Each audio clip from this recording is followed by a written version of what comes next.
Good evening, guys. So I see these two gentlemen, the partner in crime, Mark Small and Dave Van Herpen. Can you please give a 30-second introduction about yourself? That sounds like a tweet. That sounds 140 characters. Some people call me the IT paradigmologist because I study paradigms. I'm self-employed, strongly affiliated with the ASL-BSL Foundation, with APMG International, with our friends at Gaming Works, who lots of people know from the Apollo 13 game, and do some work from time to time with Pink Elephant, also associated with two industry initiatives, the Service Management Congress in the US a while back, and currently the Taking Service Forward initiative, which is very interesting. Encourage people to take a look at that. Yeah. Good. And you, Dave? Dave van Herpen, I'm from the Netherlands. I work with Society, which is an IT company, and there I'm a management consultant. I'm focused on service management, but within that area I've been focusing for the past 4 or 5 years on applying lean and agile principles. So I've been doing that at customer sites, doing improvement projects, assessments, and trying to get all those people in the right mindset, doing the agile transformation on the end-to-end service perspective. So. Yeah, you said we're partners in crime. Yeah. He actually does the stuff I just talk about. It's important, listen, you need to have the marketing moving forward. Yeah, it's a great combination. It is. Really enjoyed doing stuff together. The two of you together is like watching, I don't know, is it Batman and Robin or is it the comedic duo? I mean, you know. It's like my younger brother. So kind. Well, onto your experiences of the conference. The two of you had segments for the Service Bazaar. Bazaar, not bizarre. Yeah, well, I don't know, maybe both. Yeah. And so tell us how you felt that experience was, having the concept, the way it moved. Inclusive. I thought that was one of the things I've seen throughout the conference is engaging the audience. I'd like to call it a bring your own content conference. Yes. Tweet that. Yeah. Bring your own content conference. Because there's so much knowledge in the room, and it's great to get people involved. We tried to do it with a panel discussion to get people involved in giving their opinions before we moved on to the next question, and to get some kind of flow through. But back to the bazaar, it was great to offer people, we had 8, 9, 10 people in a room, offer them the opportunity to discuss things, give them a kind of a structure, but let it flow. You were one of the participants, and you gave me the greatest compliment because you said it was an organic flow. It just sort of emerged, the kind of things we did, and we did completely different things that I had thought would happen, and they thought it was great. So it was great. So what was your experience? Because I've sat in your EC Agile session, and we had a bunch of people who knew about anything about Agile, and I was thinking that Dave is going to have a hard time, pursuing across. But he did a phenomenal job of getting this audience interested. Well, it was a little bit of a gamble because we were going to be playing poker, yes? Oh yes, very much. Not Vegas poker. Not but Vegas poker? Planning poker. Yeah. So tell us about your experience of the Service Bazaar then. Yeah, I agree with Mark. It's brilliant to have the interaction. What usually happens is you have a talk, and whenever you talk, you can't listen, and that means that you don't learn. So for me as a speaker, those Service Bazaar workshops are far more learning, and for me that's continuous improvement than doing the talks themselves. Of course you get feedback afterwards. Yes. But right now you co-create actually the content. So I think that's a brilliant setup. And the fact there was no slides. Oh yeah. What I found about the Service Bazaar was that it was really a win-win situation for everybody who was in the room. You as presenters must have learned a lot from the people in the different sessions, and then as attendees we learned both from the presenters and we learned from the other people who were in the room. There was just a huge sharing of knowledge in each of the sessions, and I can imagine that each of the sessions with a different makeup of people would have come up with different ideas, and I mean I sat in on David Cannon's presentation, and he had I don't know whether it was the pleasure of sitting in a room that had four ITIL authors in the room, so There was actually a little bit of disagreement on how things actually... On service catalog and service Yeah. request catalog, and it was fun. Oh, the pressure. Yeah. Yeah, so it was a really interesting makeup of people in that room. What did you think about, just the fact that the time slots, you have your 90 minutes and then you can move to another one. How did you feel that the combination of content and that moving in sort of the 90-minute blocks, did you think that worked well? I don't know. I think you'd have to ask a participant really, because we were just doing our thing, or at least doing our thing when we thought we had to do it. I sort of fouled up with my program. I missed. I wasn't there when I should have been. It certainly gave me the impression that we gave people the opportunity to choose from a decent number of varying topics, and they had 4 choices. And, seems like a great concept. Now, I certainly think from a participant's point of view, it was a fantastic day. I think by the end of the day, it was a little bit of knowledge overload because there was a lot to learn, and the brain was certainly buzzing by the end of the day. And I bet, as presenters, you were probably pretty exhausted by 6 o'clock as well. Yes, that's true. But you also get a lot of energy from the input that you get. But having a program from 10 till 6, that's really intensive. Yes. Especially if it's continuously going. Yeah. But on the other hand, it's you get a lot of energy as well. I think what I liked most about being able to move around like the different topics was that as a participant, I could actually build my own workshop story. Yeah.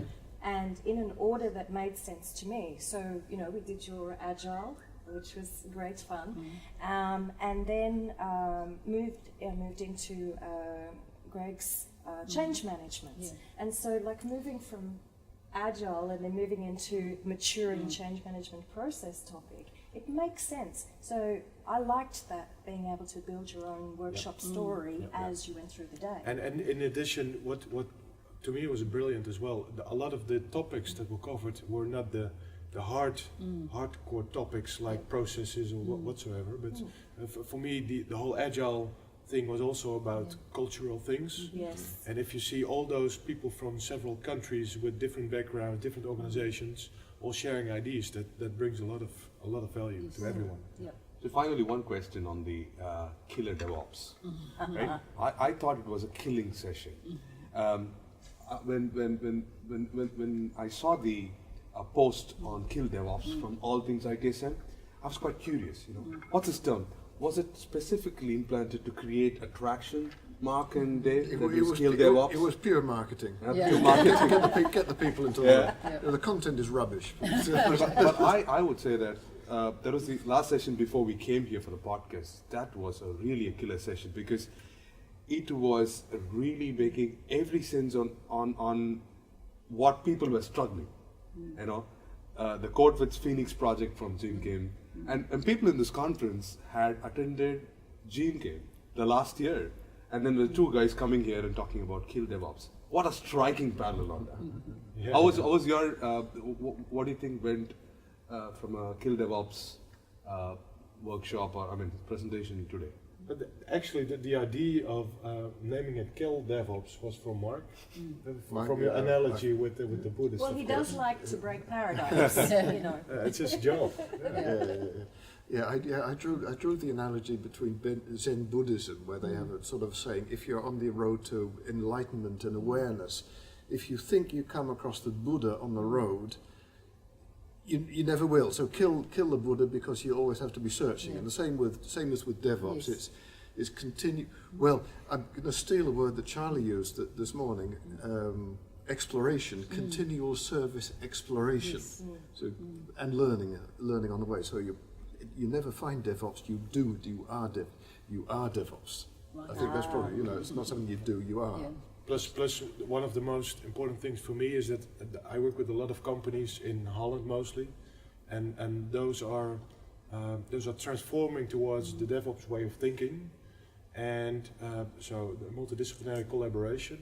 But on the other hand, they have this current legacy of organizations that are helping them. So they have outsourcing partners, they have software vendors, they have tool or cloud suppliers that they are engaged with. Contracts, etc. So how can you do, or how can you be DevOps you have to deal with external parties. Yeah. Yeah. So how can you achieve that collaboration in such a way? So that was for me one of the biggest triggers to make the audience aware of when you are indeed trying to achieve DevOps. Make sure that you think a little bit further than just the focused one on what everybody tells. Getting a release to production very fast. I always have to remind people that in the other books they always talk about executes, right? Yeah. And we have to remind people that execute means the doing of, not the killing of. Yeah, that's a good. Yes. So what's been your experience in the Norwegian conference? What is your key takeaways from the Norway conference this year? I know that you come quite often, unlike us. You're coming for the first time, but what's been the experience? It's the second time. I was here in 2012, and you got the same. The Norwegians, I think, what they do very well is they get great speakers. Yes. They don't try and push it all into a short space. Right. What you often get in the US, for instance, is that you get sessions that start at 7 o'clock in the morning with breakfast sessions. And it starts here at a very luxurious 9 or 10 o'clock, and there's ample room in between the sessions to talk to each other, great networking opportunity. Right. So you have the opportunity to reflect on stuff, to Brilliant. talk to your colleagues about it, and absorb it Yeah. more, I think. So that's something they do very well. Right. Yeah. Right. What's your take, Dave, in terms of Norway conference? I was here for 4 days, including Service Bazaar and two of presentations. Key takeaway would be that I love Norwegians because they're very much alike the Dutch, and looking at cultural habits and those things. I can say whatever I want, and that's the culture I like. Yeah. And So I called him yesterday for dance. He said, "I'm a Dutch. I cannot do that." So, yeah, exactly. But it's a great atmosphere, and I think what makes a great conference, of course, it's great content, Yeah. and great content brought by speakers who know how to bring across the content, but also having a good atmosphere which is relaxed, and indeed having a program that's not too tight really helps. yeah. But altogether also having a good informal sessions in between, and I think it's a really good mix. So to the content then, what sessions have you attended that have made a maybe a possible light bulb moment for you, or something that has validated, or that you hope to see? What have you seen that's... I saw a session yesterday about lean and CSI. My talk is more about agile and CSI. So I tend to use verbs or words from the agile world, whereas the other speaker was really reflecting from takt time and all the real lean terms. The rain freeze. Yeah. Yes. At the end, having the same perspectives on continuous improvement, but taking it from a different angle. So that really helped me. And I think a lot of sessions were really good. This morning I attended the service portfolio management session. Yes. It was really practical, and that gives a good mix between some inspirational stories here and there, but also some stories that are just practically. And you tweeted a lot about Kevin's inspiring speeches, didn't you? Yeah. What did you talk at the final? The only thing I need to say is that I think Kevin Keegan deserves his own comedy show. That guy is brilliant. Yeah, You know, it's he was really and good. of course I know it's someone from the football world, Yeah. and you have to dig deep, of course, to find resemblance with our own culture or with our own themes in our ITSM world. But on the other hand, you know, if you get stimulated in that way to start the day, I think that's a perfect opening. What about for you, Mark? What was your takeaways from the sessions you've been to? Yeah, I'd like to pick on Charlie's keynote. I thought the analogy with the elephants, and you know, we get into habits that we don't know. You know, you're unconsciously doing things, and sort of makes you aware of how things work. I thought it was very inspirational. And of course, as a speaker, he's a great inspiration for Yes. speakers. Yes. Doing things without Yes. slides and Yeah. stuff like that Yeah. is, really top class. Yeah.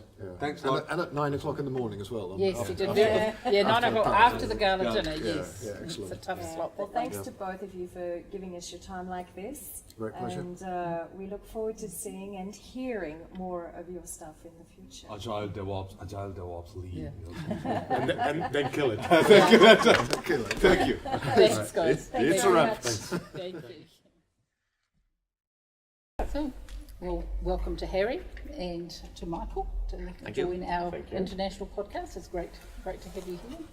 I mean, Harry has come from Sweden for the event over the last few days, and Michael from Denmark.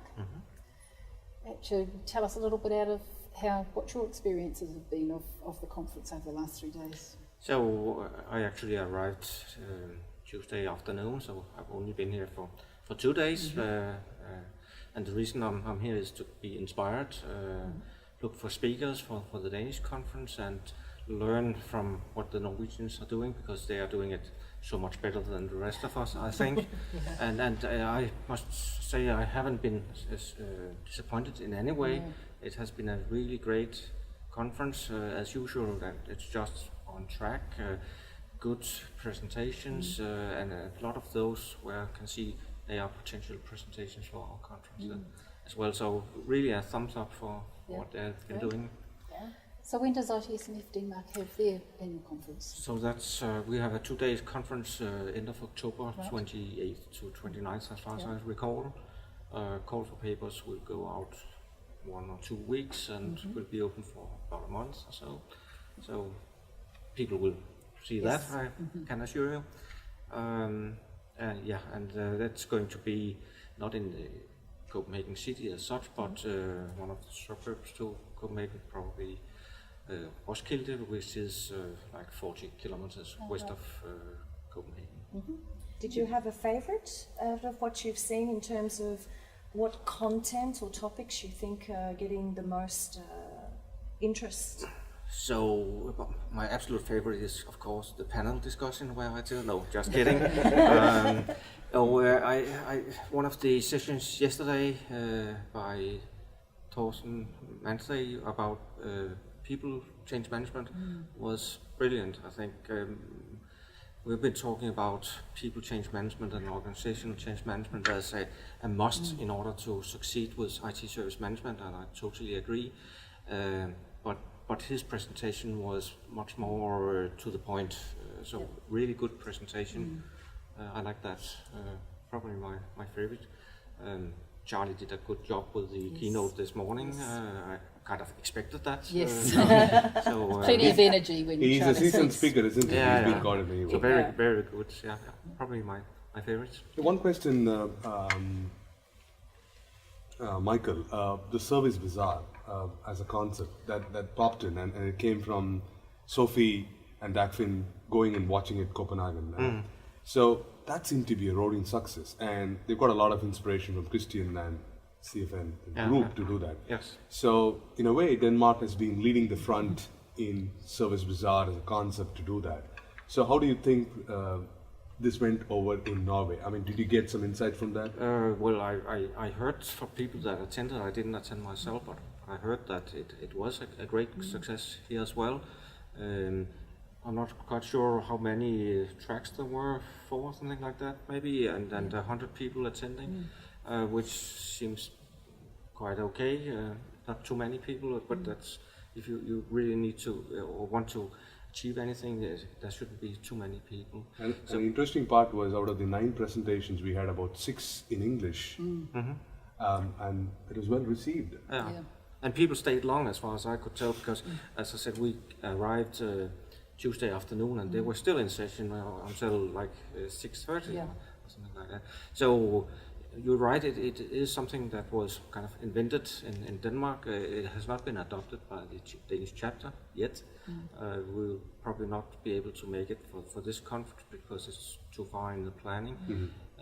But maybe something we will consider. Our challenge is that we are maybe only 1/4 of the attendees as we see here in Norway, so we might not be able to do it at the same size at least. I have a question about that. Are you the only conference within service management, In Denmark, or do you have competitors? we do have competitors, but one of our previous competitors were Danish IT Society, and so we managed to agree on do it together. So that we did that last year, and we do it again. So our other competitors are commercial organizations, so suppliers, vendors that do the same.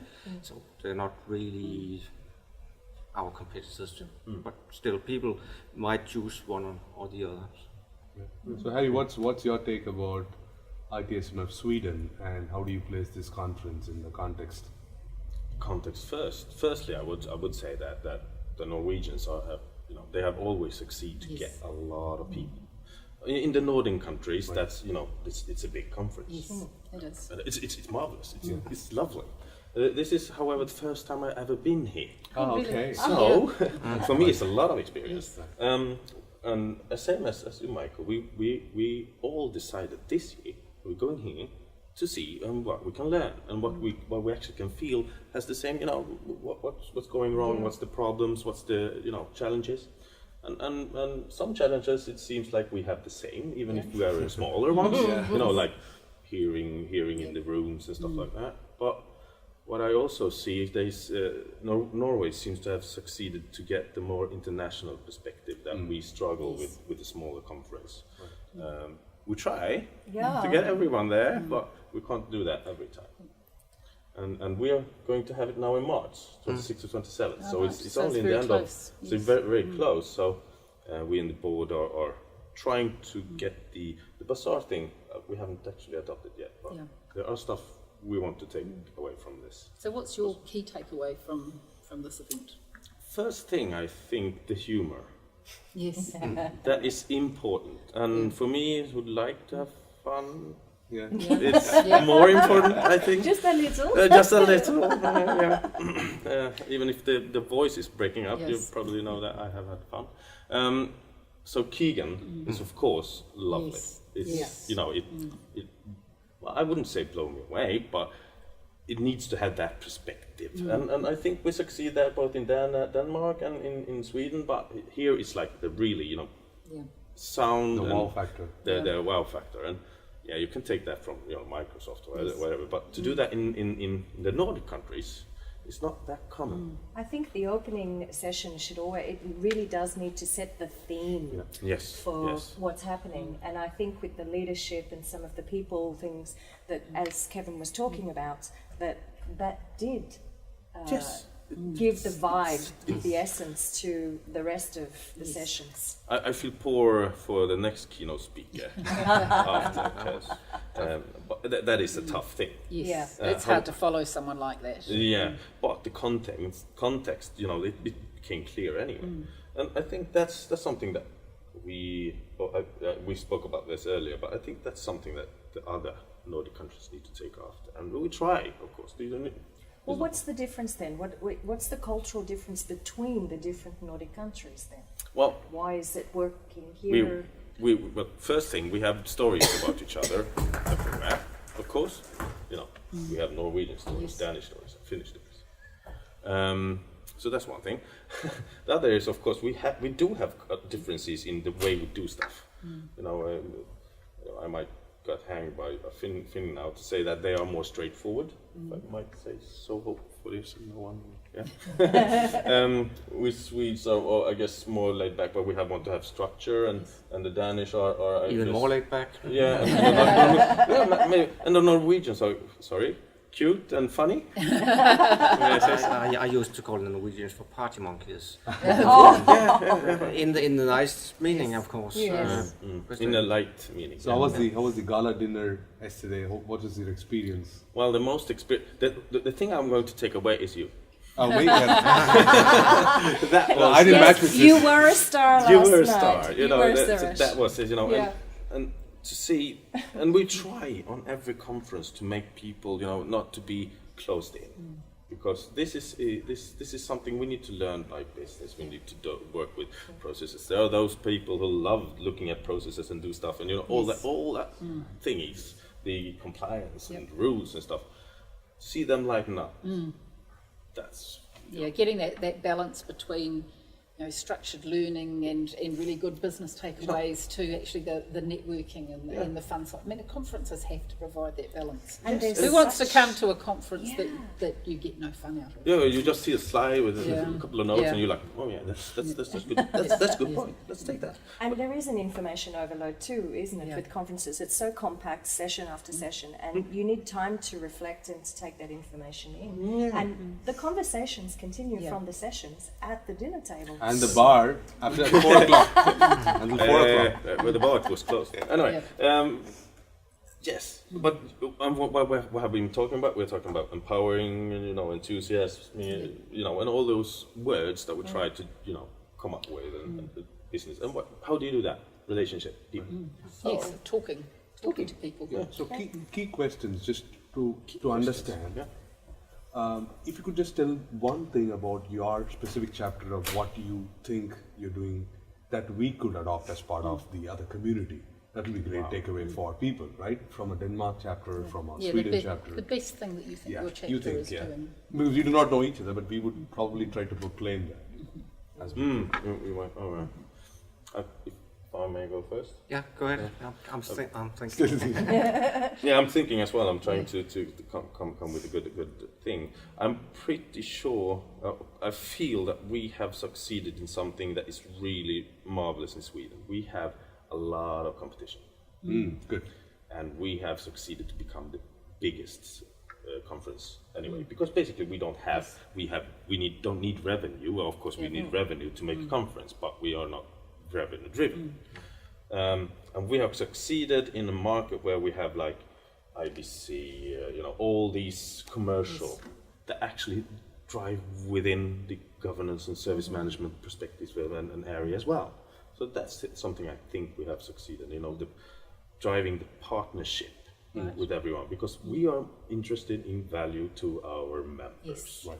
And we are trying to live the, what do you call it? Ethos. Yeah, the ethos. We want to Yeah. live what we try to achieve. And I think we're starting to get there. Yep. Good. That's what I would say. So, comparing Denmark to Norway, and what I think we have succeeded with is the quality of our conference. So, I don't even really see a gap between Denmark and Norway in that context. It's more the environment around the conference where the Norwegians have succeeded very much with making it a must-attend event and very cozy and friendly. It has a reputation, and it has been built over years in the Norwegian market, and now more or less also internationally.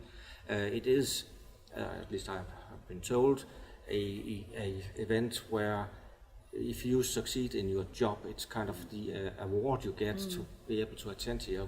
That's just great. Yeah, absolutely. They can be used in But that way. then what can Norway then learn from Denmark conference though? Yeah, so maybe They've already come with the service bazaar as a concept. Well, They've there already you done go. that. Yeah, So well. there you go. And now you've seen your concept of that used here and successfully used. Yeah, exactly. So I was a little bit, when I put it, puzzled when I saw the exhibition, because the topics on all the stands seemed very, how can I put it without being rude, but low level, immature. Extreme focus on service desk. I mean, service desk is not a topic anymore in Denmark. So we have actually moved up, and I think one of the other great presentations that I enjoyed today was about service portfolio management from a Dane, definitely. and subjects like that is really what I think the Norwegian chapter can learn, and everybody can actually learn from that session. But the danger is, and that's always difficult to accommodate everybody, because there will be people at every conference that are just starting, and there will be people that have been in the business for 10 or 15 years, where talking about service desk and incident management doesn't make sense anymore. Yeah. So Yeah. So it's a balance, and it's very difficult. And the smaller, the more difficult. I mean, here you have a lot of tracks, so people Yeah. can decide. In Denmark, we typically have only 2 tracks. It's Same as kind of on and off. Well, thank you both so much for your time Yep. on Thank the you. podcast, and we really look forward to experiencing both Denmark and Sweden as well. Oh, you And, should. yeah, it's like okay, I will be in Sweden. Yeah, I know. I'm It's going going to to be be, in Sweden, so yeah, it's going to be fun. Okay, Thanks a lot. Thank Thanks. you. thank you very you. much. Michael, thanks Harry. Yeah.